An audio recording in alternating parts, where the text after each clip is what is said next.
Tu-tu-tu-tu-tu-tu-tu-tu. In my life.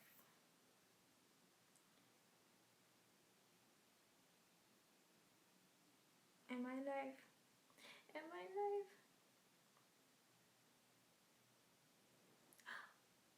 I'm live now. I'm live now. Yes! Yes, yes, yes! Finally! The title worked. Oh my gosh. My live title is... My bangs are so embarrassing. So let me just fix my bangs. Because the bangs reaches my eyes. So I get angry and cut them. Like that. So I'm finally live. Let me just tweet it. I'm finally live. My my my title. Thank you, Raven.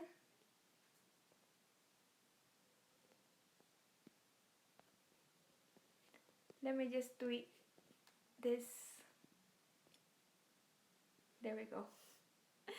I'm looking at my face and it looks it looks so horrible. My face is so I look like I look like a disaster. Can I?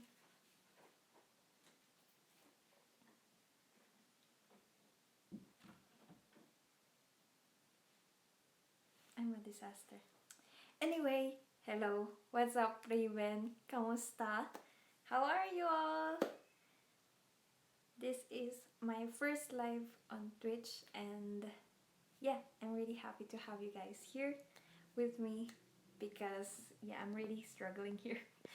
I think this is like my 6th attempt at making a live. Oh my gosh, I look so awful. I'm actually watching myself on my laptop and I look so awful. Oh my gosh. Should I just remove my bangs? No. Yes? No? Ah.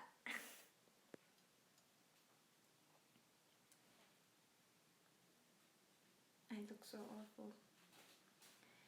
But, yep. Happy birthday! Kung ako na si Bimbi talaga. Ayusin ko ba yung buhok ko? Masyado bang ano? Nakakatawa yung buhok ko. Wait lang, ayusin ko lang saglit. Wait lang. Time first. Ayos naman kasi siya sa ano. Ayos naman yung itsura niya sa salamin. Tapos mukha siyang tuloy Bimbi sa ano. Wait lang, ayusin ko. Ito na lang, ganyan. Yee!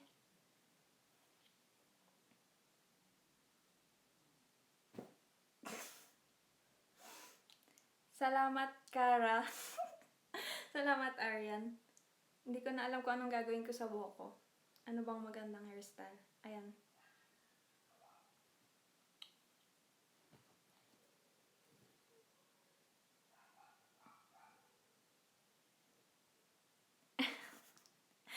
Background ang Twitch habang nagje-general cleaning. Yes. Actually, hindi ko alam kung ano yung ila-live ko. Basta gusto ko lang mag-live. Wala lang. This is my first live on Twitch. I don't know if I should speak in English or in Tagalog because I have 2 Filipino-speaking audience. So, I don't know. For generality na lang, I'm going to speak in English. So, now, I will read on Reddit this thread called Reddit. What's an unknown fact that could save your life? So this is very useful for everyone. So maybe you'll use this at some point in your life. Maybe. By Time Zone Bandit. Probably said already, but bad CPR is better than no, even if you're unskilled. You literally cannot make the person more dead, as being dead is what predicates CPR. If you have a puncture wound to the chest or abdomen, the first thing you should do is place a non-porous, like a plastic bag, over the wound. It will help prevent tension pneumothorax. So, CPR and its application. So, there's a law called the Good Samaritan law that um, that is for the responder who would try to save someone's life but end up, making it worse, making the injury worse, or making the situation worse by applying, for example, bad CPR. But it applies for those kinds of situations because what you're trying to do is to help the person live, of course, but it went it all went wrong. So that Good Samaritan law is for that. So that's what I know.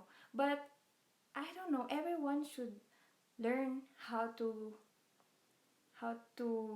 do correct CPR because it will help someone dead, someone dead, technically dead, but no pulse, no breathing, or weak pulse, no breathing. So it will help someone if he or she is in that situation.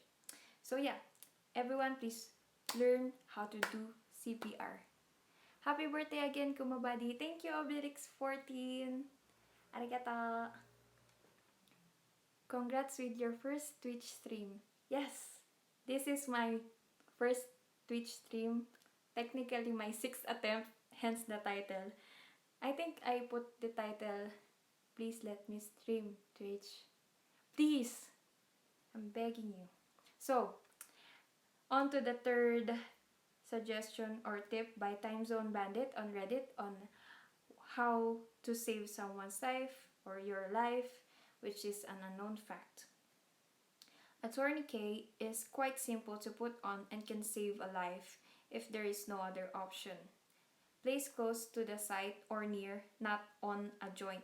So a tourniquet is someone or something that you put if there is like excessive bleeding in order to prevent more loss of blood.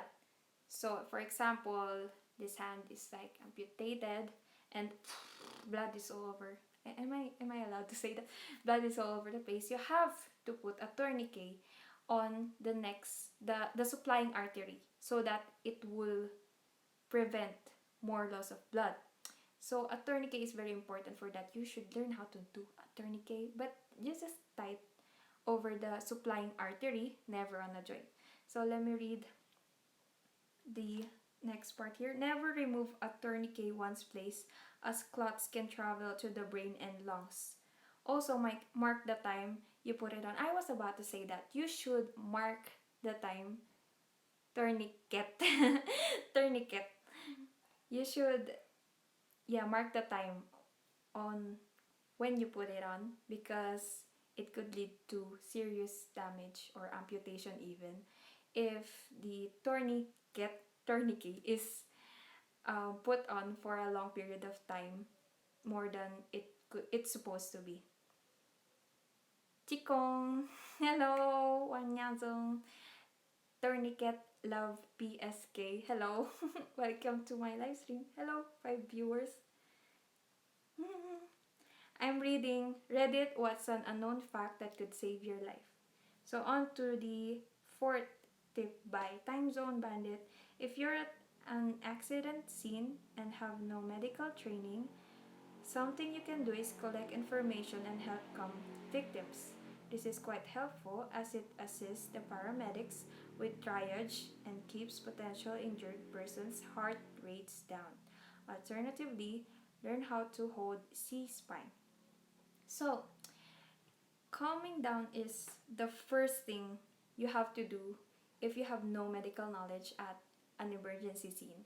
Because if you're panicking, everyone else will panic because humans tend to copy what's around them and what's in their environment. So if everyone's panicking and running all over the place and shouting and crying, then you're bound to feel that tension and feel that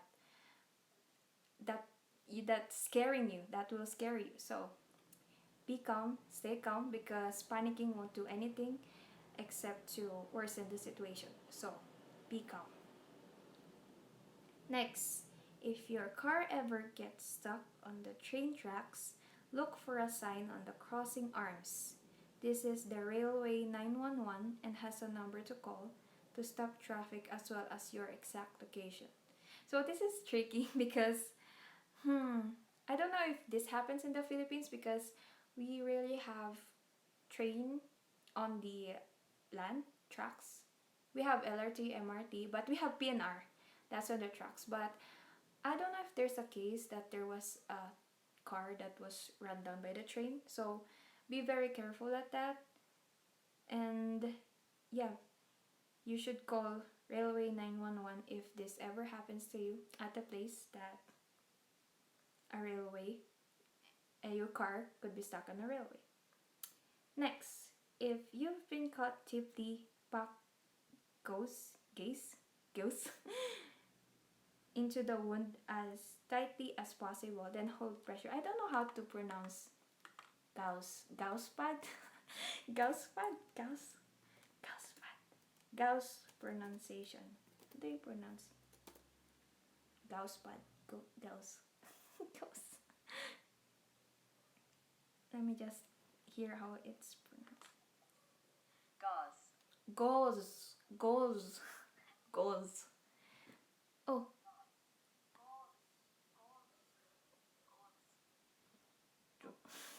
It's playbangy. Uh, Happy birthday. Hope you're happy. Love, PSK. Thank you. I am happy. Hi. Thanks for watching. Because you're watching, I'm happy. Price Connor. Heyo. Price Connor says, what you giving guidelines on?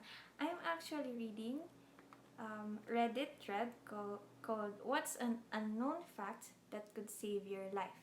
So, this is my birthday stream, but I'm giving you emergency hacks because why not? I'd rather give information to people than any other stuff because I'm naturally a talkative person. I'd rather talk about very important stuff. So you might need this in the future. So stay tuned. It happened last year, I think. An ambulance got hit like ghost. 1 year on.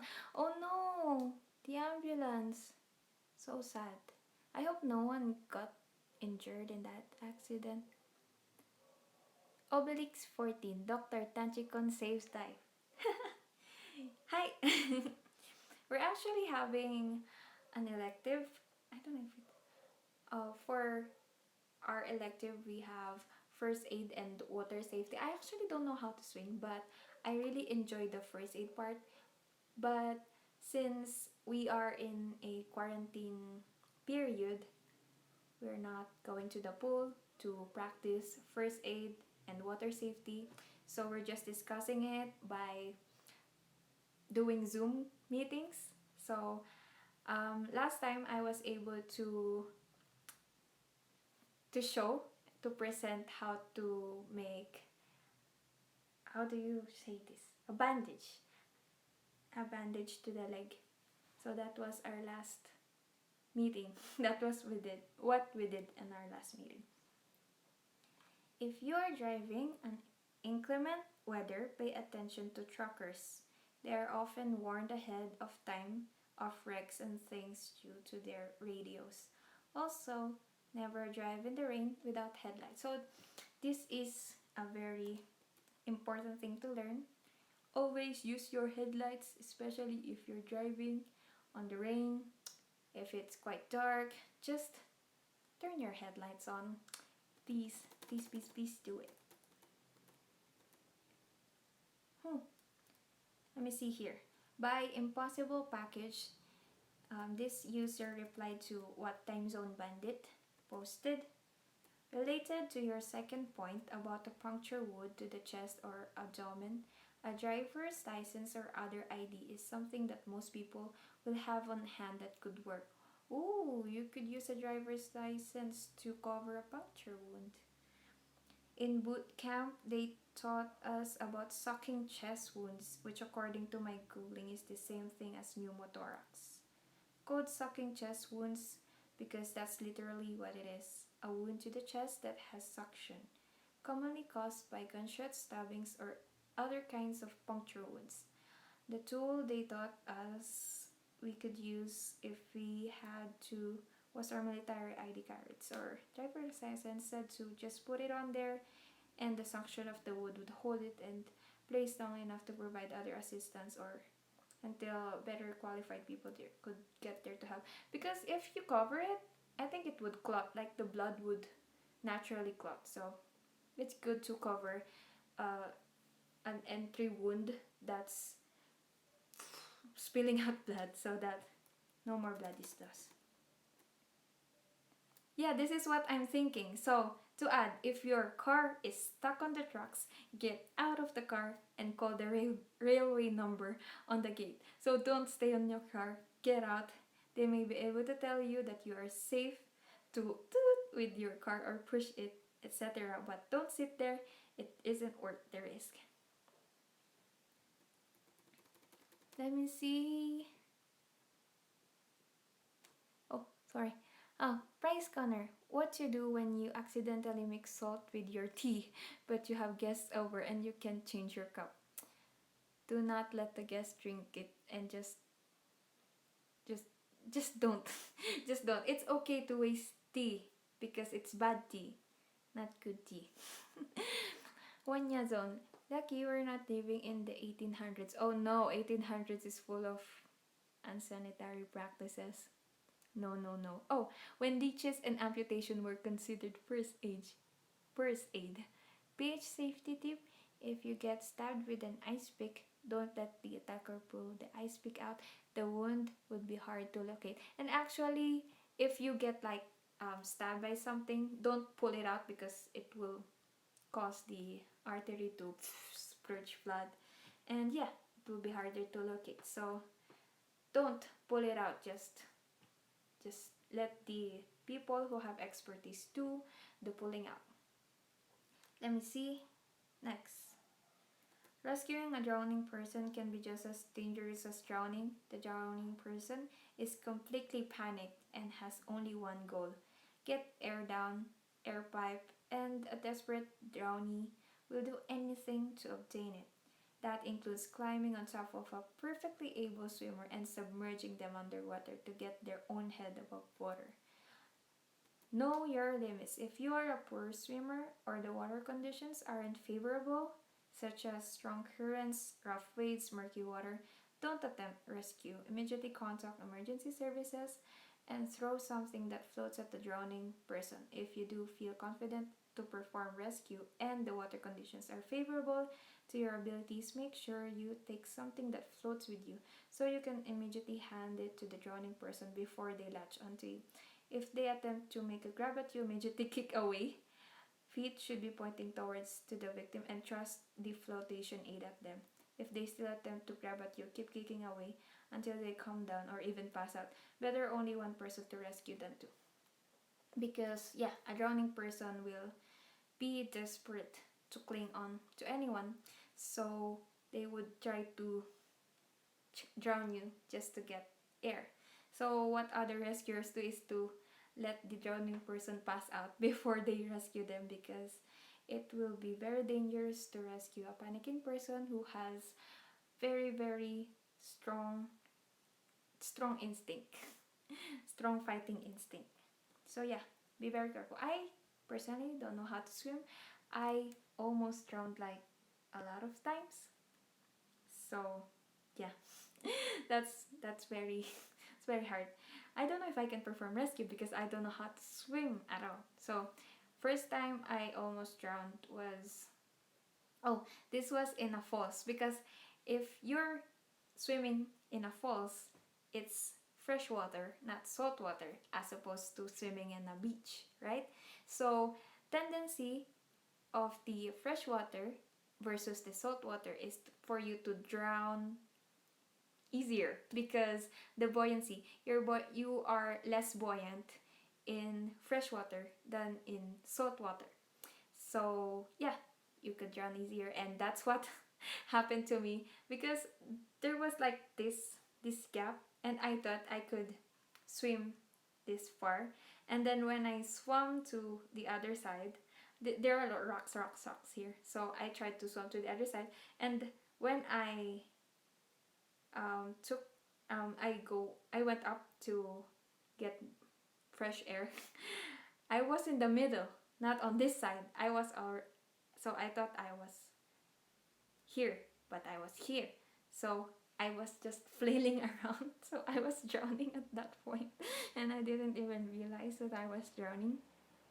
So someone someone took me by the hand and just pulled me over to this side so that I would not drown. So yeah, that was a close encounter. And the other time that I almost drowned was I was swimming in a pool. So it was a pool in Guam. And pools in the Philippines are very, there's, I think, like the highest water height of the water in the pools in the Philippines is like 6'1" or something 7. So it could reach up to 7. But in Guam, in USA, they have very deep pools, and I didn't realize that.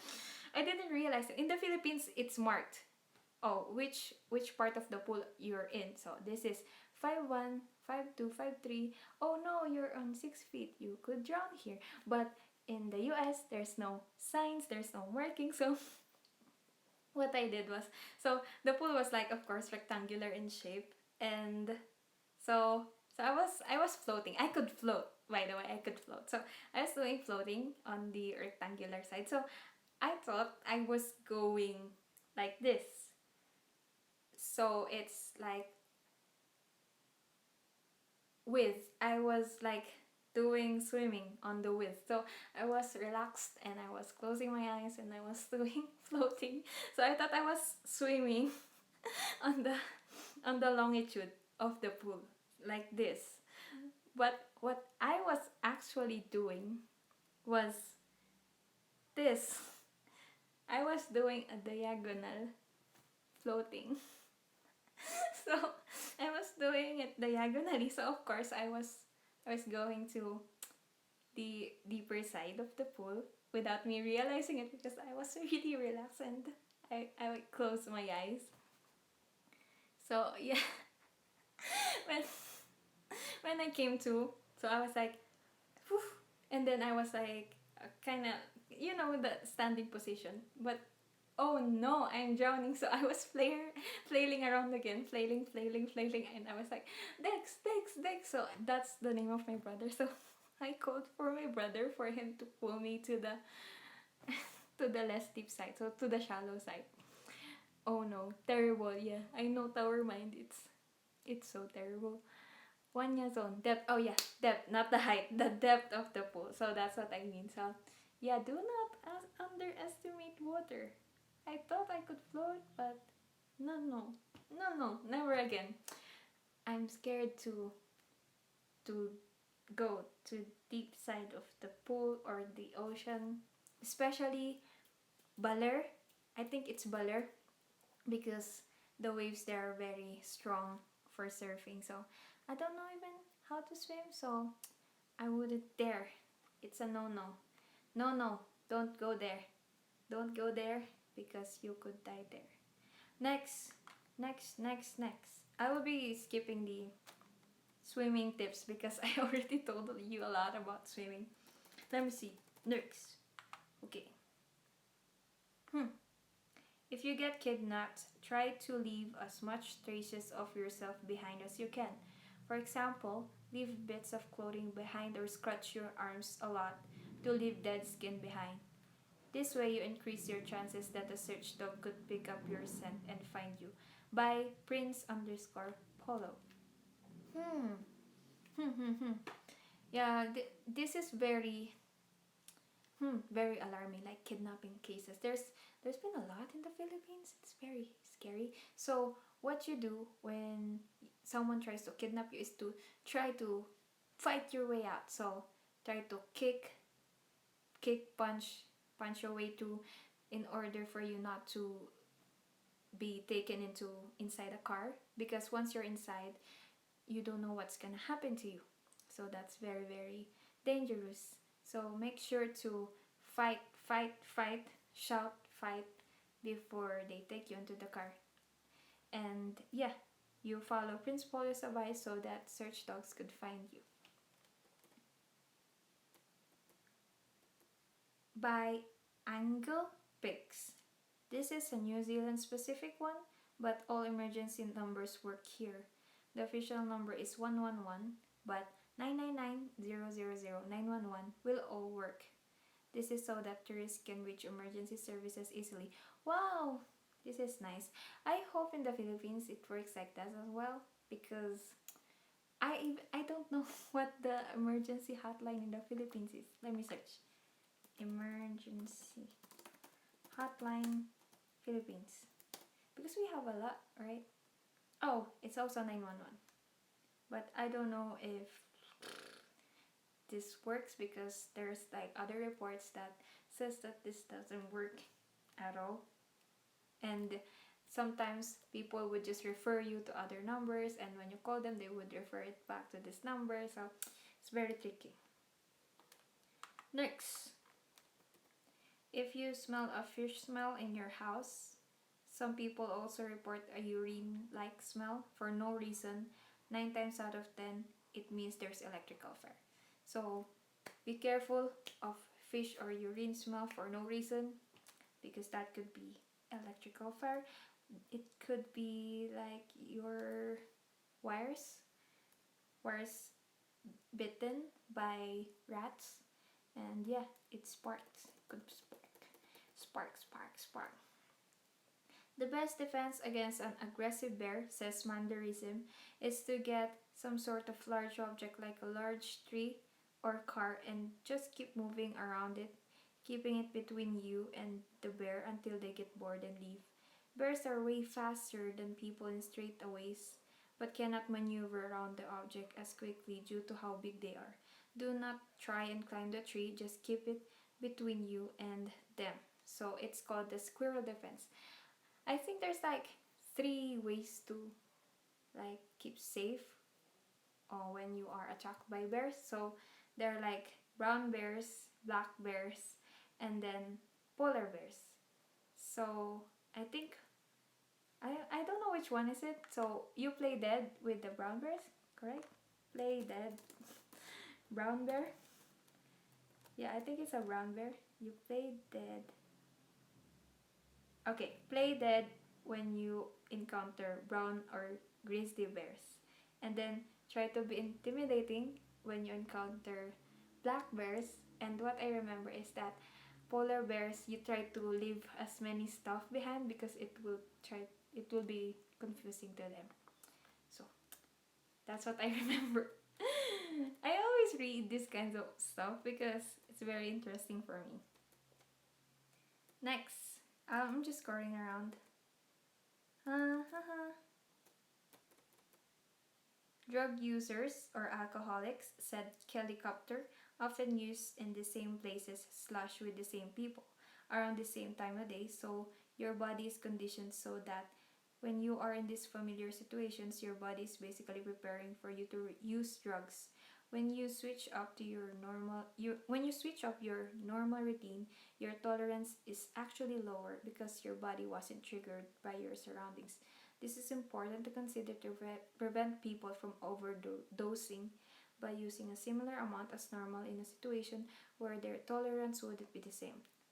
Ooh, situational specificity of tolerance effect. So that's what I also read about OD cases, because when or drug use cases, because when someone is addicted to drugs, you could give them like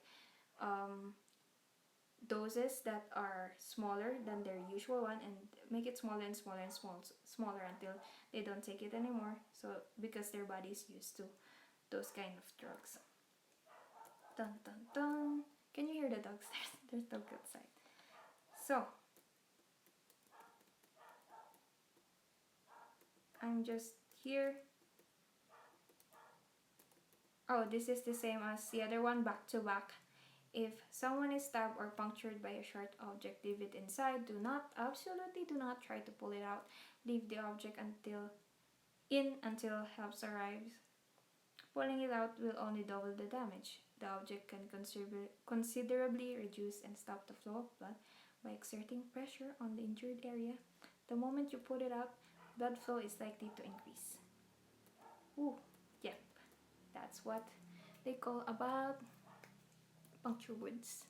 But that's what they say about puncture wounds. Wanya zone. If you had to bury a body, bury it deep, then bury a dead animal's body at least 3 feet above the body. When police dogs sniff out the body and the animal corpse is found, the cops would assume a false alarm. Actually, I'm actually studying forensics, so I don't know. The cops would be inexperienced for them to call a false alarm. I would have dug deeper. And yeah, as a forensic analyst, I will not say how to properly and effectively hide a dead body because I know how to. So yeah, those remains would still be identified and be found, especially if I'm on the case.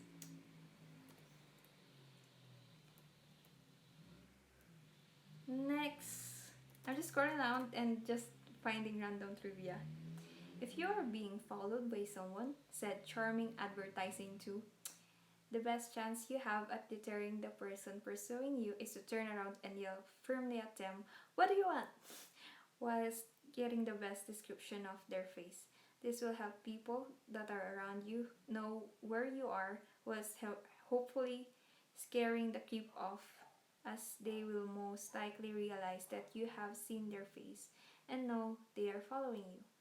To make sure someone is following you, take a few random turns, avoid alleyways and dark areas, try to get to populated spots, and if they are still there, go for code. So, yeah, it's very creepy to be followed by someone, especially by stalkers, because yeah, they could abduct you and do something bad to you, right?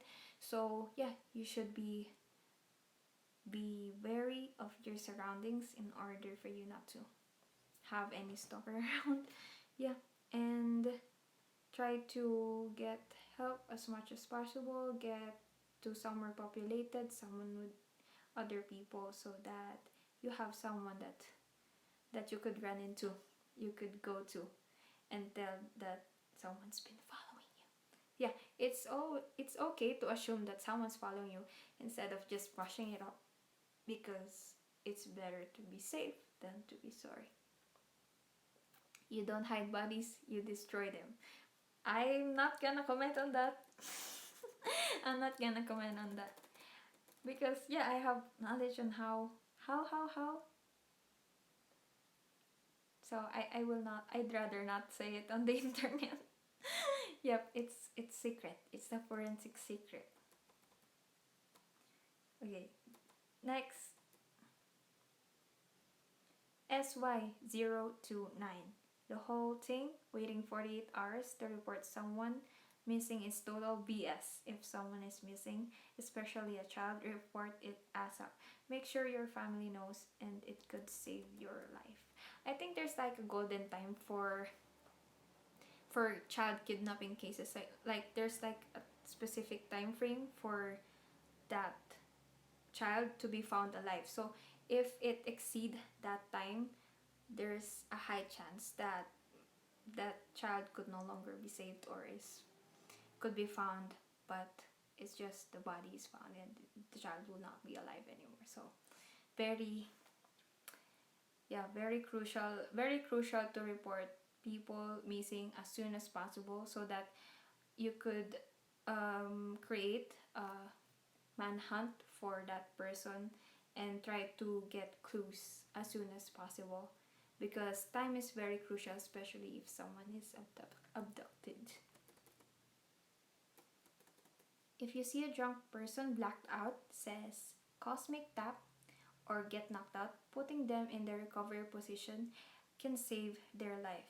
So the recovery position is what we do after we we try to resuscitate a person.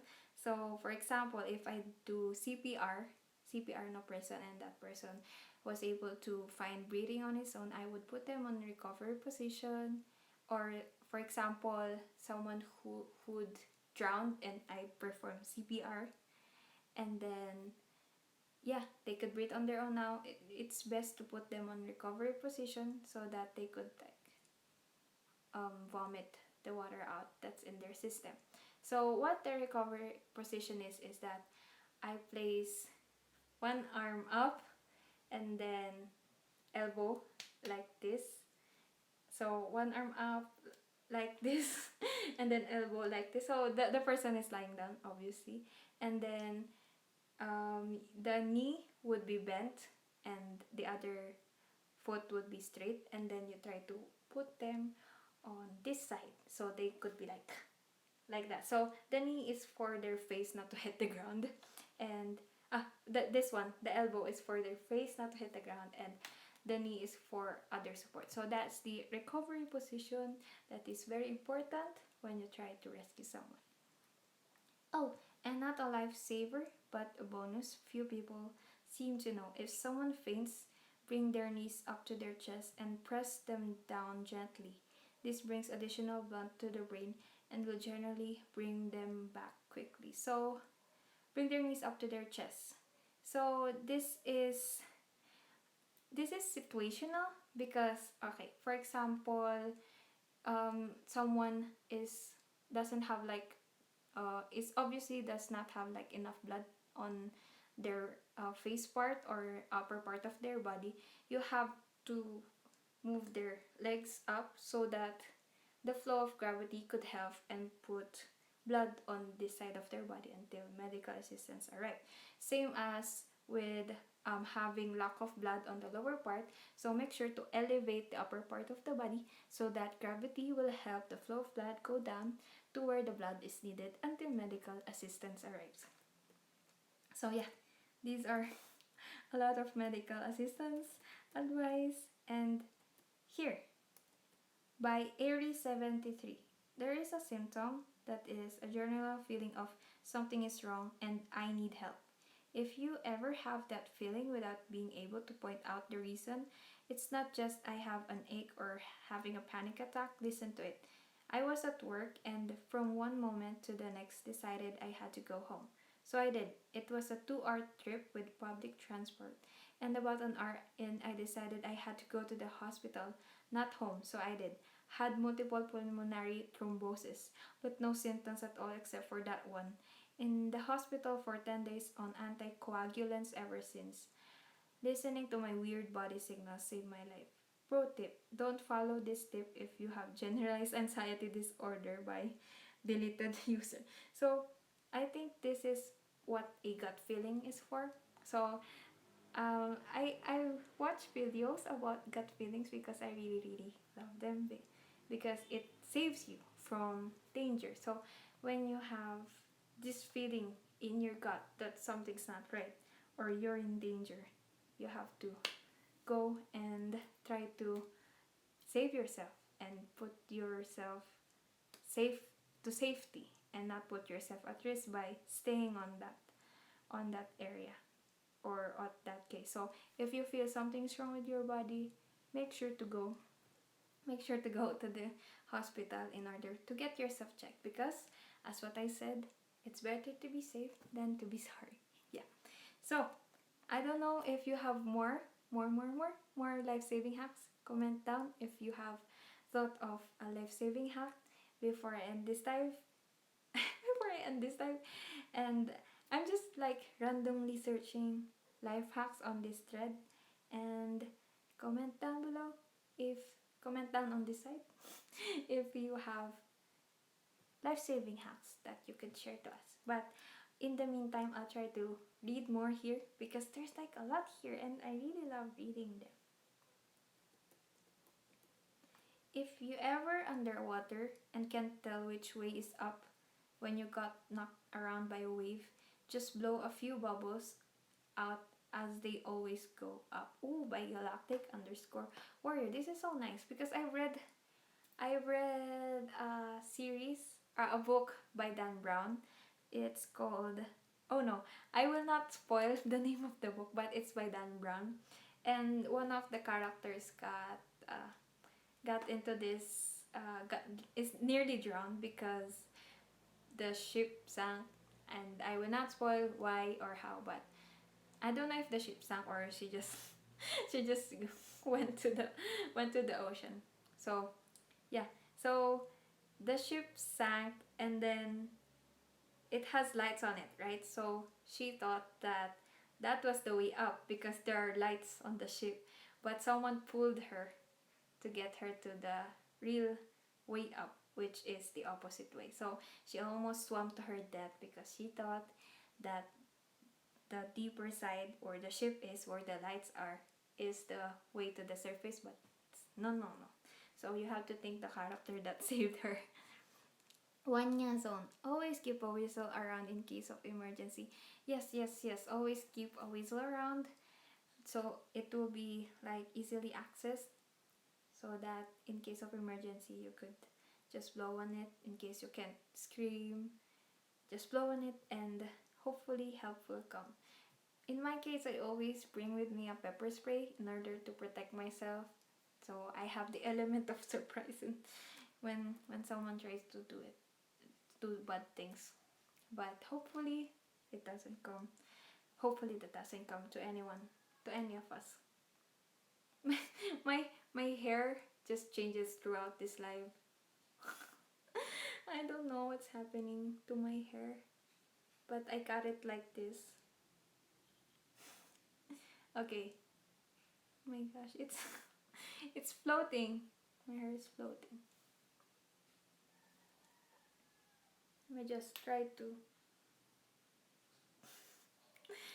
Yes, my hair.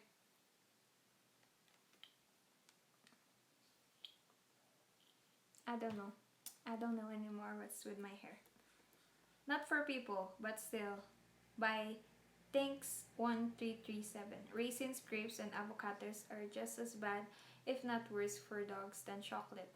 I did not learn this until 6 months after I got my first puppy. No, don't, don't feed your pets animals. Don't feed your pets random things without searching about the effects of those things. Silver Wings 002. I saw on a popular talk show once that a guy known for self-defense and such teaches it had an epiphany. After watching a toddler show throw a tantrum to get candy, then he wrapped himself around a pole of some sort. He said he watched the grown toot adult mom could not get her child off, and it was very noticing for the public that something strange was going on. So he says he then thought that you can try to wrap yourself around any convenient pole or similar structure. You can wrap yourself around the legs of a kidnapper, especially on the street. He says you can be forced into a van or vehicle quite quickly, unnoticeable, but this behavior is noticeable, especially with screaming or fussing and Dayum impossible to get you off. Even just being dead weight can be useful. Let all of your body go by just a bit crazy. If you can, focus your body and think about being heavier and staying where you are. I don't know why, but this genuinely does work. If you're relaxed and just panicking, you are for some reason much easier to lift than if you make yourself heavier. Like I said, I don't know how, but I remember doing it in martial arts. And two of us all of a sudden couldn't lift the 4 foot tall, 40 kilogram girl when she was focusing on her center of gravity. I don't know for this one because I weigh less. I weigh very lightly. So if I try to make myself heavier, it will be I would be easier to to lift up even if I try to. So it depends on the strength of the kidnapper. For me, I would just personally try to attack weak points such as the eyes or the nose, the mouth. I would try to attack weak points in order for them to be shocked and try to like release their grip on me. So I don't know. It depends on your instinct and your style. Maybe not your own life, but someone else's. By Tenacy. If you are with someone who is experiencing diabetic shock, do not give them more insulin. Please give them sugar. Ignore everything you hear about diabetics not being able to have sugar. This is the moment they need it. I'm amazed at how many people do not know this, even people with loved ones that are diabetic. I think there is like a condition called hypo diabetic or hypo sugar. Hypo sugar. Let me just try to hypo hypo hypodiabetes and yeah, glycemia. So hypoglycemia and I think there's hyper hyperglycemia, right? Okay, so hyperglycemia refers to high levels of sugar or glucose in the blood. It occurs when the body does not produce or use enough insulin, which is a hormone that absorbs glucose into cells for use as energy, by medicalnewstoday.com. So there are tags on a patient. If that patient is suffering from hypoglycemia or hyperglycemia. So make sure to check those tags if ever. So if someone needs insulin, you should inject insulin to them. But if someone is having like a diabetic attack, then and this person has low levels of sugar, then you could put or give them sugar instead of insulin because insulin would be worse for them. Brains. Next, a good way to detect if somebody is having a stroke is to have them repeat a sentence back to you. By Batch Lu 1. A good sentence that everyone should be able to do is, "Hello, my name is my name. You killed my father, prepare to die." If it's slurred, get some medical attention real quick. I think there's like a mnemonic for stroke. Let me just search it up. Mnemonic for stroke. I think you should ask them to smile. If their smile is crooked, then there's a high chance that they're gonna have a stroke. So there is called FAST.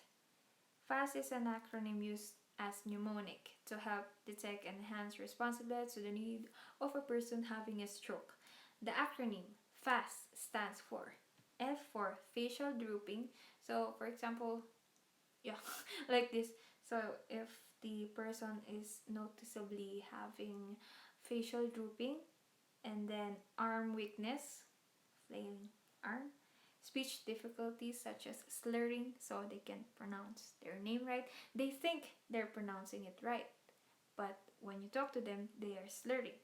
And T stands for time to call emergency services, because in stroke, time is very crucial. So you should contact medical attention as soon as possible so that you could save that person's life.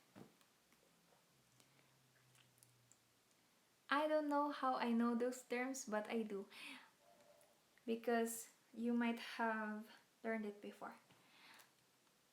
I don't know what it means. Oh no, the glycemia. So let me just go back to those. Hyperglycemia is referring to high levels of sugar, while hypoglycemia is the low blood sugar. Your blood sugar levels are below normal. That's hypoglycemia. So hyper means high, hypo means low. Jelly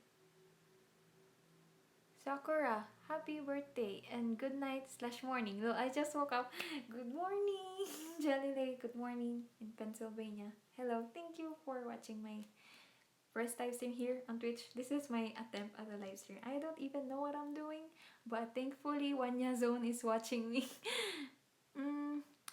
Let me just read other. Let me just read other comments by Wanya Zone. Flashlights can disorient attackers, especially at night. Flash the light directly at their eyes.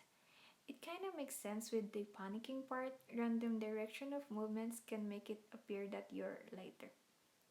Hmm, I see.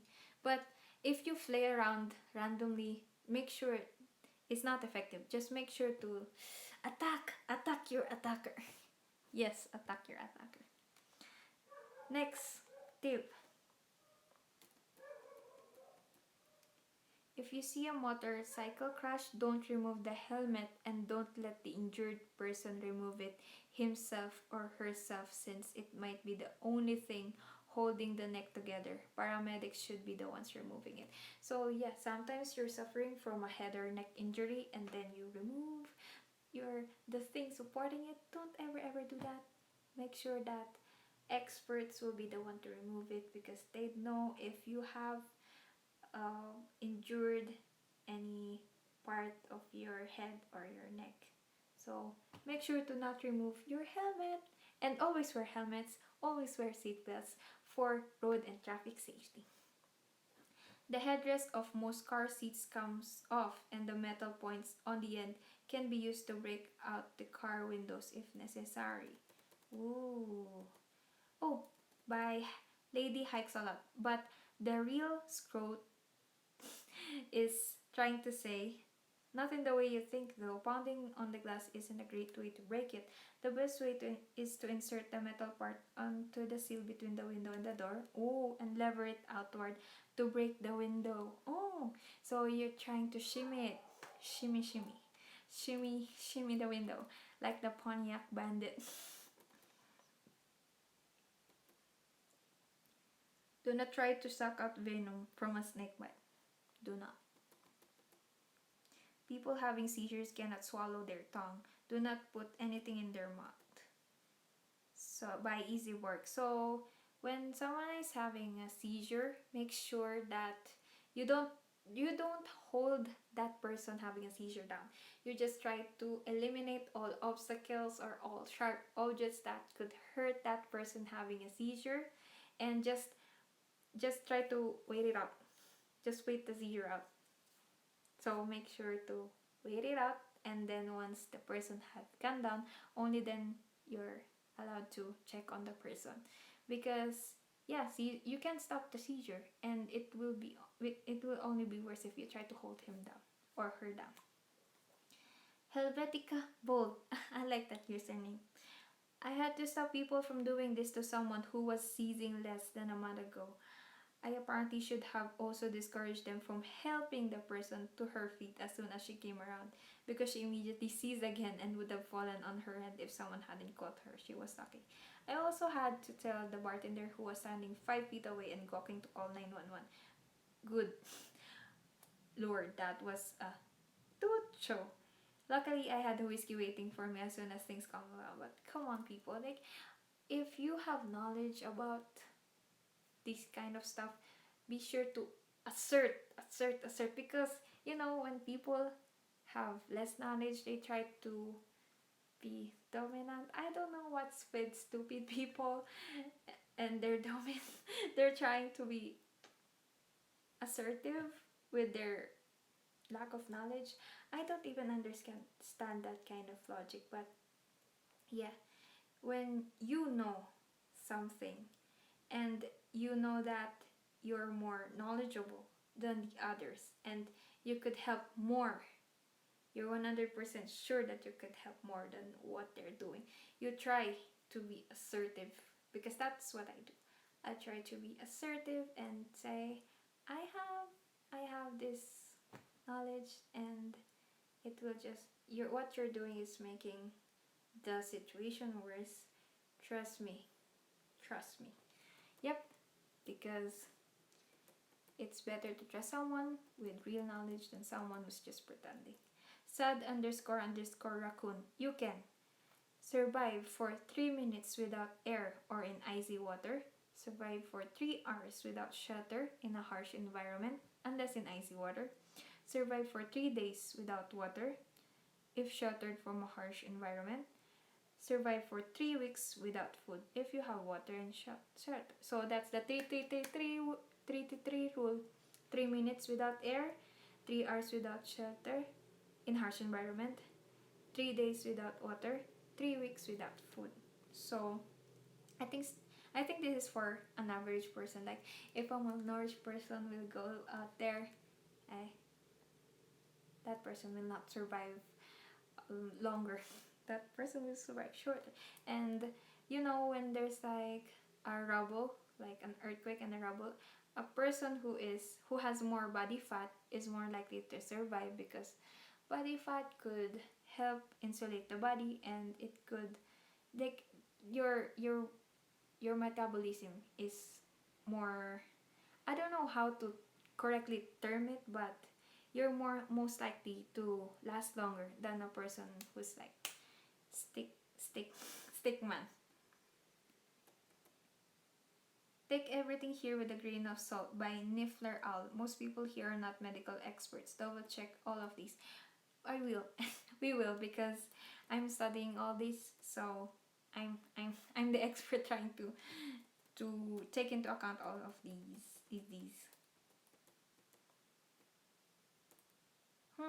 Let me see other stuff. If you're going to pass out drunk, be sure to do it on your side so you don't drown in your own vomit by R underscore radical. So this is how one of the characters in Breaking Bad died. Spoiler. If you are in a position where a shooter is aiming at you, run in diagonal lines. This lowers your chances by half of getting shot. Unless the shooter is very trained, it's very difficult to shoot a moving target by Alisa 4000. It depends. If the shooter is a sniper, you're dead either ways. Moist spaghetti. Don't move someone with a Baxter spine injury because it could damage them more. Unless it's in a very hazardous location by T underscore max H. Comfortably numb 15. If you think someone has heat stroke, give them a jelly bean or something sweet. If they think it tastes terrible, they have a heat stroke and you need to get them to cool down immediately. So yeah, in the Philippines, it's very common to have heat stroke, especially the older people are more prone to having heat stroke. So make sure that no, they are not dehydrated. Make sure that they are properly hydrated and they are cooled down and placed in a location that is much cooler and not exposed to the sun because the temperatures here in the Philippines very high, could get very high and could get very dangerous, especially for people who have these kinds of conditions, especially the heat stroke one. So make sure to cool them down by making them drink water when they can, because if they can swallow it, it would be useless. Okay, and I think let me just try to try to find a last one. Find the last one. Okay, by Zombie Doll 101. When performing CPR, you will break their ribs. This is normal and means you are compressing properly. Rarely does this but happen. Die or deal with the few broken ribs. You choose. So, the CPR would normally be 2 inches deep. So place your dominant hand. So I will teach you how to perform CPR. Place your dominant hand straight to the chest of the person. So if it's a man, just place it between the between between, you know. And then if it's a woman, between, yes. So place it straight, your dominant hand. So in my case, it's my right hand, and then interlace your less dominant hand with your dominant hand. So make sure that it's interlaced, and then you pump about 100 compressions per minute. So that's same as the beat as staying alive, ironically. So staying so don't sing that while you're doing CPR. Just do it in your head. So after 30 compressions, I usually count out loud. So 1001, 1002, 1003, or 1, 2, 3. So I do 1001, 1002 because that counting is much longer than 1, 2, 3. You might pump at a much faster rate. So do it, ha ha ha ha, staying alive, staying. So